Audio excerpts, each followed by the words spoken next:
सरस्वती नमस्तुभ्यं वरदे कामरूपिणी विद्यारंभं करिष्यामि सिद्धिर्भवतु मे सदा।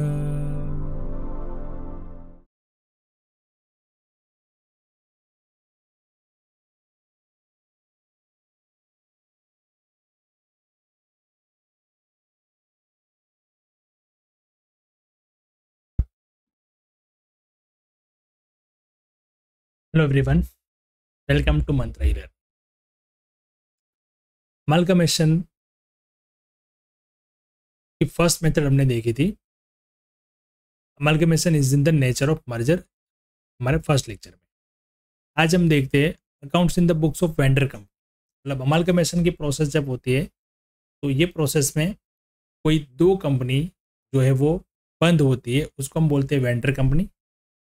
मतलब वो दोनों कंपनी मिलकर तीसरी कंपनी बनाते हैं, नई कंपनी। जो नई कंपनी होती है उसको बोलते हैं हायरर कंपनी या परचेसिंग कंपनी। तो उसके बुक्स में अकाउंट किस तरह से बनाने होते हैं, किस तरह से उसके बैलेंस शीट P&L बनते हैं, और अमालगमेशन के टाइम पे जितने भी ट्रांजेक्शन होते हैं उसको कैसे रिकॉर्ड करने हैं, उसकी पहली मेथड हमने देखी थी। अब जो वेंडर कंपनी होते हैं, वेंडर कंपनी के बुक्स में किस तरीके से अकाउंटिंग मेंटेन करना होता है, उसके बारे में आज की मेथड में हम देखेंगे। तो ये मेथड 2 है हमारे account in the books of vendor company. ठीक है, चलिए सबसे पहले स्टेप 1 है हमारे यहाँ पे प्रिपेयर फॉलोइंग अकाउंट्स। कुछ अकाउंट्स यहाँ पे प्रिपेयर करने होते हैं, जैसे share holders account. Share holders account यहाँ पे कहाँ है, तो इक्विटी शेयर होल्डर अकाउंट और प्रेफरेंस शेयर होल्डर, इक्विटी और प्रेफरेंस दोनों है, तो दोनों के शेयर होल्डर्स के अकाउंट बनाने। फिर आता है रियलाइजेशन अकाउंट, क्योंकि ये वेंडर कंपनी है, ये कंपनी बंद हो रही है, तो इसका रियलाइजेशन अकाउंट, उसके एसेट्स और लाइबिलिटीज के रियलाइजेशन के लिए इसका एक रियलाइजेशन अकाउंट बनेगा। फिर रहेगा बैंक और cash account. New companies account, मतलब जो परचेसिंग कंपनी है उसका अकाउंट यहाँ पे बनेगा। फिर न्यू कंपनीज का शेयर्स अकाउंट, न्यू कंपनी जो हमें परचेस प्राइस में शेयर्स देती है तो उसके शेयर्स का अकाउंट, यानी कि new companies shares account. Equity shares है तो new companies equity share account, preference share भी है तो new companies preference share account. इस तरीके से अलग अलग तरीके से बनाने हैं।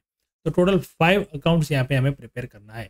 सबसे पहला शेयर होल्डर्स अकाउंट, जो वेंडर कंपनी के शेयर होल्डर है उसका अकाउंट। फिर रियलाइजेशन, बैंक और कैश का अकाउंट, न्यू कंपनीज का अकाउंट, और उसके बाद न्यू कंपनी ने हमें परचेस प्राइस में जो दिया है वो, मतलब हालांकि क्या होता है शेयर्स, तो न्यू कंपनीज के शेयर्स का अकाउंट।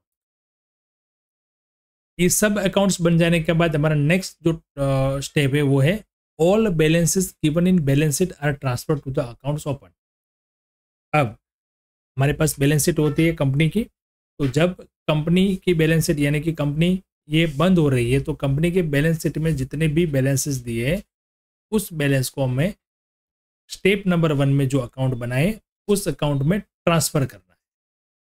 कैसे, तो number 1, all assets are transfer to debit side of realisation account. Assets का तो कोई अकाउंट हमने बनाया नहीं है, तो एसेट्स जो भी है वो ट्रांसफर कर दिए ने रियलाइजेशन अकाउंट के debit side. All liabilities are transfer to the credit side, तो लाइबिलिटी है वो सब ट्रांसफर करनी है क्रेडिट साइड। अब बाकी क्या बचा बैलेंस शीट में, तो equity share capital, profit and loss account, reserve, security premium and fictitious assets are transferred to equity shareholders account. Equity share capital, profit and loss account, reserve, security premium and fictitious asset, ये सारे जो भी amount है उसको transfer करना है equity share holders के account में। अब प्रॉफिट एंड लॉस अकाउंट का जो भी बैलेंस हो, डेबिट हो तो डेबिट, क्रेडिट हो तो क्रेडिट, जो भी एक बैलेंस है वो हमें ट्रांसफर कहाँ पे करना है, इक्विटी शेयर होल्डर के अकाउंट्स में। प्रेफरेंस शेयर कैपिटल बची वो ट्रांसफर कर लेंगे हम प्रेफरेंस शेयर होल्डर के अकाउंट में। तो जितने भी बैलेंसेस थे वो सब हमने अकाउंट में ट्रांसफर कर लिए। ये हो गया सेकंड स्टेप। अब number 3, give effect of following 2 entries for purchase consideration. Purchase consideration मतलब परचेसिंग कंपनी के लिए परचेस प्राइस है, बट हमारी एक कंपनी बंद हो रही है तो उसके लिए ये उसका वैल्यू है, बराबर। तो उसकी एंट्री हम करेंगे। New companies account debit to realisation account, और ये अमाउंट क्या आएगा, जो परचेस प्राइस हमने कैलकुलेट की थी वो। New companies account debit to realisation account. अब उसकी second entry, new companies equity share, new companies preference share debit, cash debit to new companies account. मतलब नई कंपनी जो है उन्होंने परचेस प्राइस में हमें क्या क्या दिया है वो सारी अमाउंट डेबिट होगी। इक्विटी शेयर दिए तो equity share account debit, preference share दिए तो प्रेफरेंस शेयर अकाउंट डेबिट, और कैश दिया है तो कैश अकाउंट डेबिट। तो यहाँ पे ध्यान रखना है इक्विटी शेयर अकाउंट डेबिट है, नॉट कैपिटल, और कोई नई कंपनी के शेयर से। तो यहाँ पे हमें टोटल वैल्यू लेनी है। प्रीमियम है तो प्रीमियम यहाँ पे अलग नहीं लिखना है, क्योंकि प्रीमियम किसके लिए होता है, जो कंपनी शेयर इश्यू करे उनके लिए। यहाँ पे तो हम कंपनी के शेयर ले रहे हैं, मतलब कंपनी हमें हमारे बिजनेस के बदले में शेयर्स दे रही है, तो यहाँ पे प्रीमियम अलग से आएगा नहीं, ये ध्यान में रखना है। नंबर 4 है asset and liabilities not taken over must be disposed. अब जो भी एसेट्स और लाइबिलिटीज जो नई कंपनी ने नहीं ली है, टेक ओवर नहीं की है, उसका हमें डिस्पोज करना है। डिस्पोज कैसे कर सकते हैं, कोई एसेट है तो उसको सेल आउट कर देंगे, और लाइबिलिटी है उसका पेमेंट कर देंगे। जैसे इंफॉर्मेशन दी है उस हिसाब से करेंगे। और लास्ट जो स्टेप है वो है अकाउंट क्लोज्ड। अब हमें सब अकाउंट जो जितने भी फर्स्ट स्टेप में बनाए थे वो सब हम कर देंगे क्लोज। अब अकाउंट क्लोज करेंगे उसके पहले हम अकाउंट जो भी बनाए थे उसके हम फॉर्मेट देख लेते हैं। जैसे इक्विटी शेयर होल्डर का अकाउंट है तो कुछ इस तरीके से बनेगा, उसमें क्या क्या डिटेल्स आती है वो हम देख लेते हैं। डेबिट साइड आता है preliminary expense, debenture discount, profit and loss account का debit balance, new companies equity share account. नई कंपनी पुराने इक्विटी शेयर को जो इक्विटी शेयर देगी वो। फिर न्यू कंपनीज प्रेफरेंस शेयर, नई कंपनी पुराने इक्विटी शेयर होल्डर को अपने प्रेफरेंस शेयर देगी तब। और कैश और रियलाइजेशन, ये डेबिट साइड हो गया। अभी क्रेडिट साइड देखते हैं।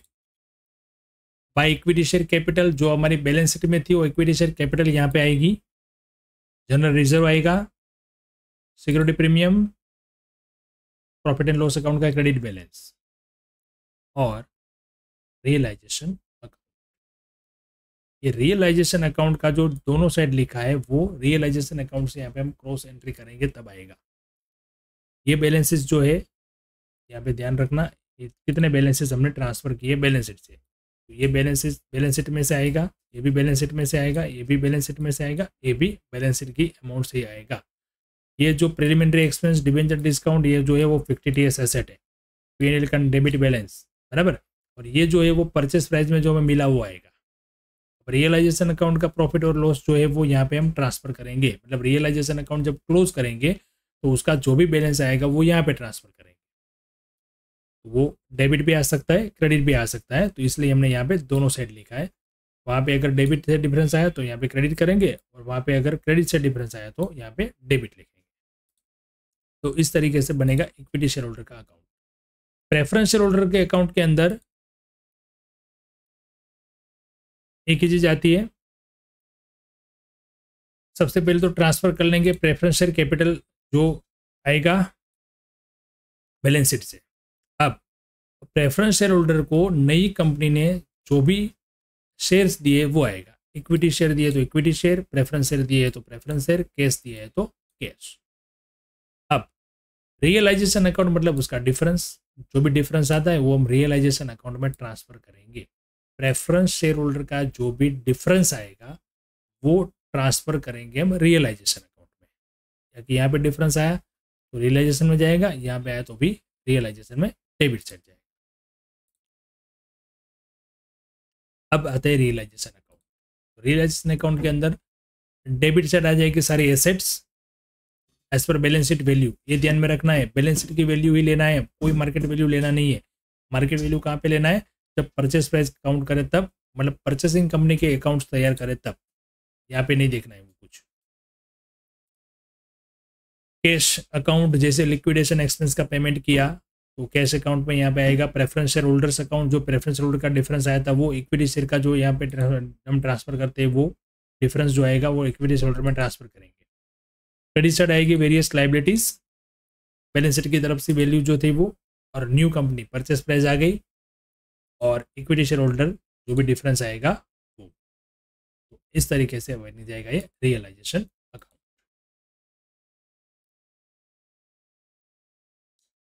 अब न्यू कंपनी का अकाउंट कैसे बनेगा, और न्यू कंपनी के अकाउंट में फिक्स ही है उतनी ही एंट्री आएगी। जब हम एंट्री करेंगे जनरल एंट्री परचेस प्राइस की, तो नई company account debit to realisation होगा, तो यहाँ पे डेबिट हो जाएगा रियलाइजेशन अकाउंट। अब जो भी अमाउंट और जो भी शेयर्स वगैरह न्यू कंपनी परचेस प्राइस के बिहाफ में दे रही है वो सारी डिटेल यहाँ पे आएगी। New companies equity share account, new company preference share account और कैश। अब नई कंपनी ने इक्विटी शेयर दी है तो इक्विटी शेयर का अकाउंट बनेगा, तो सिंपल है, यहाँ पे सीधी क्रॉस एंट्री होगी। न्यू कंपनी इक्विटी शेयर है तो यहाँ पे न्यू कंपनी अकाउंट आएगा। अगर ये शेयर जो है हमने इक्विटी शेयर होल्डर को दिए है तो क्रेडिट साइड हो जाएगा new companies equity share holder account, sorry यहाँ new companies preference share holder account नहीं, यहाँ पे ये थोड़ा एरर है, न्यू कंपनी नहीं आएगा, only equity share holder account आएगा। न्यू कंपनीज इक्विटी शेयर नहीं, इक्विटी शेयर होल्डर्स अकाउंट आएगा। और अगर इक्विटी शेयर जो है वो प्रेफरेंस शेयर जो है वो दिए होंगे तो ये आ जाएगा प्रेफरेंस होल्डर के अकाउंट में। ये गलत लिखा है यहाँ पे, न्यू कंपनीज अकाउंट नहीं आएगा, only equity share holder account और प्रेफरेंस शेयर होल्डर अकाउंट। यानी कि नई कंपनी के इक्विटी शेयर जो है वो हमने हमारे शेयर होल्डर को जो दिए, इक्विटी शेयर होल्डर को दिया तो equity share, preference share holder को दिया तो प्रेफरेंस शेयर होल्डर। नई कंपनी का प्रेफरेंस शेयर अकाउंट तो सेम है इक्विटी शेयर के जैसा ही, तो यहाँ पे भी गलत है, यहाँ पे by new company equity share नहीं आएगा, ओनली आएगा इक्विटी शेयर होल्डर, और यहाँ पे भी आएगा ओनली प्रेफरेंस शेयर होल्डर।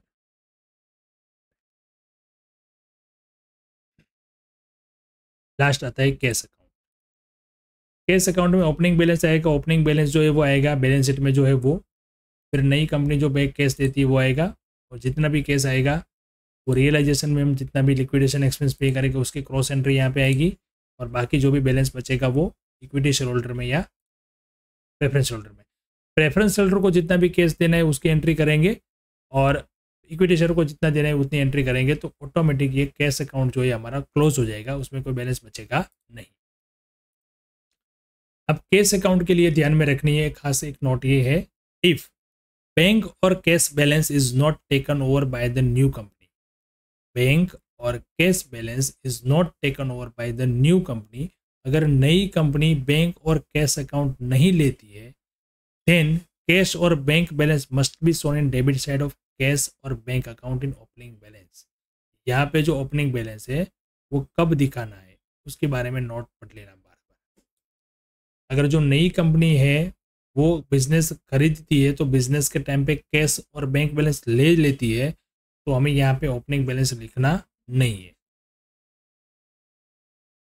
बराबर। इफ बैंक और cash balance is not taken over by the new company, नहीं लेती है, देन कैश और bank balance must be shown in debit side of cash bank account is opening balance.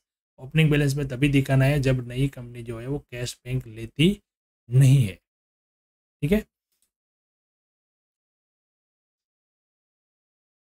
And not to shown in realisation account, realisation account में दिखाना नहीं है। अगर वो ले लेती है, मतलब कि नई कंपनी जो है वो कैश बैंक भी ले लेती है वेंडर कंपनी के, तो वो हमें दिखाना है रियलाइजेशन अकाउंट। अब एक पॉइंट था कि जो एसेट्स और लाइबिलिटीज है नई कंपनी नहीं ले रही है, मतलब not taken by new company, तो उसका डिस्पोजेशन हम कैसे करेंगे। If asset sold by cash, कोई एसेट कंपनी कैश में सेल की है तो कैश टू एसेट नहीं लिखेंगे हम, क्योंकि एसेट तो हमने कहाँ पे ट्रांसफर कर ली है, एसेट हमने ट्रांसफर कर दी है रियलाइजेशन अकाउंट में, तो यहाँ पे एंट्री होगा cash bank account debit to realisation account.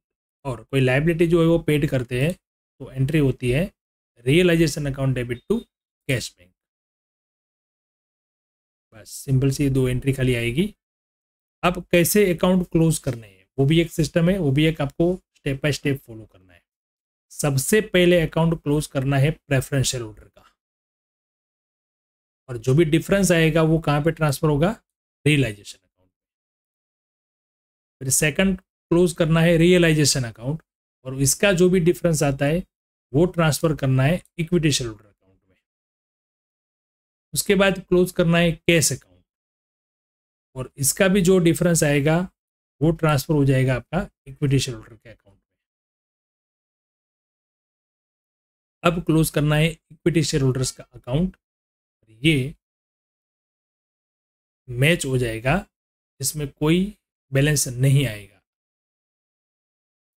फिर क्लोज करना है न्यू कंपनी का अकाउंट, वो ऑलरेडी क्लोज हो चुका होगा, उसमें कुछ डिफरेंस आएगा ही नहीं, it must not shown any balance. New company के इक्विटी शेयर का अकाउंट क्लोज करो, न्यू कंपनी का प्रेफरेंस शेयर का अकाउंट क्लोज करो। तो ये सिस्टम से, एक क्रम से हमको एक स्टेप जो भी है वो क्लोज करना है, बराबर। लास्ट जो स्टेप था हमारा, step number 4, how to account close. तो अकाउंट इस तरीके से क्लोज करें। नंबर 1, प्रेफरेंस होल्डर का अकाउंट, डिफरेंस आएगा ट्रांसफर करेंगे रियलाइजेशन अकाउंट में। फिर रियलाइजेशन अकाउंट क्लोज करेंगे, उसका जो डिफरेंस आएगा इक्विटी शेयर होल्डर के अकाउंट में जाएगा। इक्विटी, फिर कैश क्लोज होगा, कैश का डिफरेंस आएगा वो भी इक्विटी शेयर होल्डर के अकाउंट में ट्रांसफर करेंगे। फिर इक्विटी शेयर होल्डर का अकाउंट, उसमें कोई बैलेंस आएगा नहीं, वो दोनों साइड मैच हो जाएगा। फिर न्यू कंपनी के शेयर्स का अकाउंट, वो न्यू कंपनी के जितने भी अकाउंट्स है उसमें भी कोई डिफरेंस आएगा नहीं।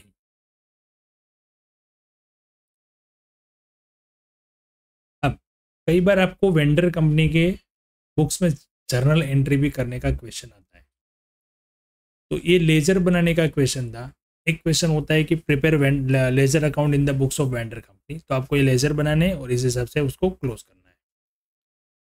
और कई बार क्वेश्चन आता है right journal entry in the books of vendor company, तो जो लेजर बनाए है उसी की हमको जर्नल एंट्री करनी है। तो जर्नल एंट्री कितनी आएगी वो देख लेते हैं। सबसे पहला, एसेट्स का अकाउंट क्लोज करने के, तो एसेट के अकाउंट क्लोज करके हम कहाँ लेके जाना है, रियलाइजेशन अकाउंट में। तो realisation account debit to various assets, और यहाँ पे वैल्यू कौन सी लिखनी है, as per balance sheet. Asset side हम लेते हैं, तो एसेट साइड के पहले जितने भी एसेट थी वो ट्रांसफर कर दी हमने रियलाइजेशन अकाउंट में। अब बची फिक्टिटियस एसेट, तो फिक्टिटियस एसेट जो है वो ट्रांसफर कहाँ पे होगी, इक्विटी शेयर होल्डर के अकाउंट में। तो equity share holder account debit to preliminary expense, debenture discount और प्रॉफिट एंड लॉस अकाउंट का डेबिट बैलेंस, ये तीनों होते हैं फिक्टिटियस एसेट। तो उसको इस तरीके से क्लोज करेंगे। अब आते हैं लाइबिलिटी साइड पर, तो लाइबिलिटी जितनी भी उसको क्लोज करना है, तो various liabilities account debit to realisation account, उसको भी रियलाइजेशन अकाउंट में लेके जाना है। अब बैलेंस शीट में क्या बचा, इक्विटी शेयर कैपिटल और रिजर्व, तो ये ट्रांसफर होगी इक्विटी शेयर होल्डर्स के अकाउंट में। मतलब कि इसको हम एंट्री करेंगे इसे, equity share capital account debit, general reserve account debit, capital reserve account debit, security premium account debit, profit and loss का क्रेडिट बैलेंस है वो डेबिट होगा, और 2 इक्विटी शेयर होल्डर्स अकाउंट। ठीक है, अब इक्विटी शेयर का भी कंप्लीट हो गया, तो उसके बाद आएगा प्रेफरेंस शेयर। तो प्रेफरेंस शेयर कैपिटल जो है वो प्रेफरेंस शेयर होल्डर के अकाउंट में ट्रांसफर करेंगे। तो preference share capital account debit to preference share holder account. ये सब एंट्रीज जो हुई वो वही बैलेंसेस जो थे वो हमने ट्रांसफर कर दिए रियलाइजेशन अकाउंट में। अब जो मेथड जो लेजर की थी वही हमें फॉलो कर रही है यहाँ पे, बट यहाँ पे लिखना है जर्नल एंट्री। अब नई कंपनी की परचेस प्राइस जो आएगी उसकी एंट्री करेंगे। तो new companies account debit to realisation account. अब परचेस प्राइस में जो हमें मिलेगा वो, मतलब कि जब परचेस प्राइस रिसीव्ड, तो new company share account debit, equity share है तो इक्विटी शेयर, प्रेफरेंस शेयर है तो प्रेफरेंस शेयर, कैश दिया तो cash to new companies account. अब नई कंपनी के जो शेयर आए वो शेयर हमें जिस शेयर होल्डर को देना है उसमें ट्रांसफर कर लेंगे। मतलब इक्विटी शेयर है तो इक्विटी शेयर होल्डर के अकाउंट में ट्रांसफर करेंगे। तो equity share holder account debit to equity share capital, new company shares to share holder.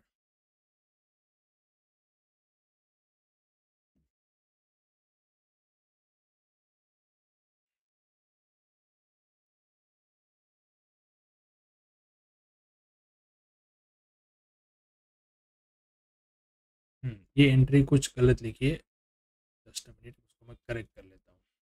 Equity share holder account debit,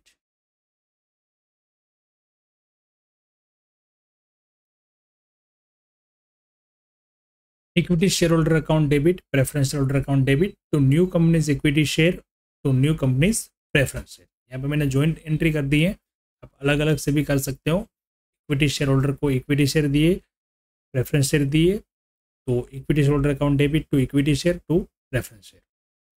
अगर प्रेफरेंस शेयर के लिए अलग से करनी है तो भी वो अलग से कर सकते हैं, ठीक है। अब लास्ट एंट्री जो है वो है लिक्विडेशन एक्सपेंस का पेमेंट करने की, realisation account debit to cash. तो इतनी एंट्रीज यहाँ पे आई। तो कुछ इस तरीके से हम वेंडर कंपनीज के बुक्स ऑफ अकाउंट्स तैयार कर सकते हैं at the time of amalgamation, ठीक है। अब इसके प्रैक्टिकल क्वेश्चन हम नेक्स्ट लेक्चर से देखेंगे। तो आपको ये दोनों लेक्चर, जब पहले लेक्चर में मैंने purchase merger sorry amalgamation in the nature of purchase की जो मेथड थी वो उसके स्टेप लिखाए थे। अब इसमें हमने वेंडर कंपनी के बुक्स ऑफ अकाउंट में क्या क्या स्टेप फॉलो करने हैं वो देखे, ठीक है। तो मिलते हैं नेक्स्ट लेक्चर में इसके प्रैक्टिकल क्वेश्चन के साथ। Thank you and have a good